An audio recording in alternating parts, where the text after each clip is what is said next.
Saya kan bukan dosen di sana, berarti ini bukan saya. Nah, di sini tuh ada beberapa cari sebagai mahasiswa, maka cara saya membuka di sini. Nah, coba kita lihat, ini Samsul Bahri di Universitas Negeri Makassar ini banyak sekali nih.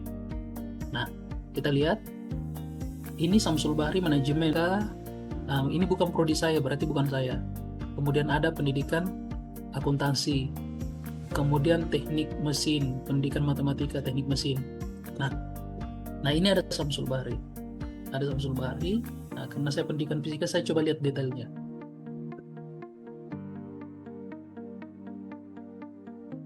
Nah ini bukan saya, berarti ini ada pindahan, berarti bukan saya ini. Nah ini masuk Samsul Bahri di UNM. Ini sebenarnya bisa kita perpendek ya.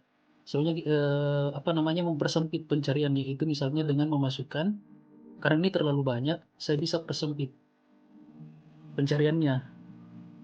Misalnya Samsul Bahri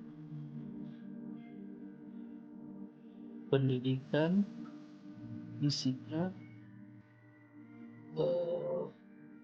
Universitas Negeri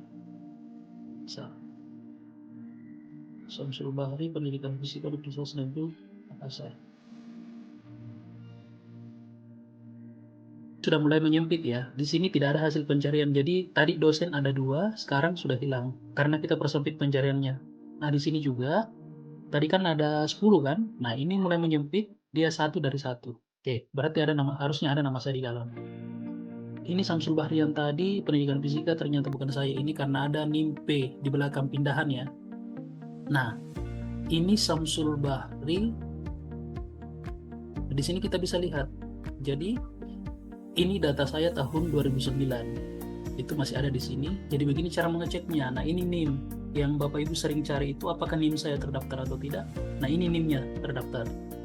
Ini artinya bahwa saya sebagai mahasiswa, sebagai alumni itu terdaftar di Pangkalan Data Pendidikan Tinggi, seperti itu. Jadi ini cara mengeceknya. Oke, Bapak Ibu, jadi nanti kita bisa menemukan link kita itu di sini. Kalaupun misalnya ada portal lain, misalnya portal yang berhubungan dengan pendidikan profesi guru atau berhubungan dengan berhubungan dengan portal-portal kementerian lain yang memerlukan NIM kita dan itu belum sinkron atau itu tidak ditemukan, kemungkinan besar itu belum sinkron. Jadi silakan menunggu. Nah, ini hanya untuk melihat status kita sebagai mahasiswa, apakah kita terdaftar atau tidak. Jadi caranya seperti ini, ya. Jadi yang pertama tadi saya ulangi, yang pertama kita harus memasukkan nama kita dan universitasnya, perguruan tingginya. Kalau masih terlalu luas pencariannya, maka kita persempit, misalnya memasukkan program studi kita. Nah, sehingga di sini tadi yang tadinya di sini muncul 10, akhirnya yang muncul itu tinggal ini 1 dari 1. Nah, ini ada banyak Samsul Bahri ini Samsul Bahri, ini Samsul Alim Bahri, ada Terando Samsul Bahri. Nah, oke. Jadi Bapak Ibu, untuk pangkalan data ini data yang bisa diakses oleh semua orang. Jadi siapapun ini bisa mengakses. Jadi meskipun kita menutup ini NIM-nya apa, itu bisa, selama orang itu tahu nama kita, maka itu bisa diakses. Jadi untuk pencarian di pangkalan data dikti ini, pangkalan data pendidikan tinggi, itu sebagai dosen dan sebagai mahasiswa. Nah ini juga data, ini sama ya pencariannya.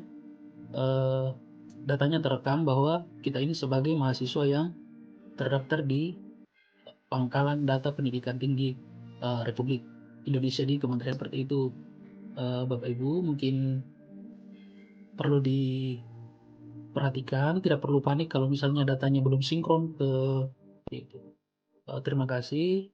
Assalamualaikum warahmatullahi wabarakatuh. Selamat pagi.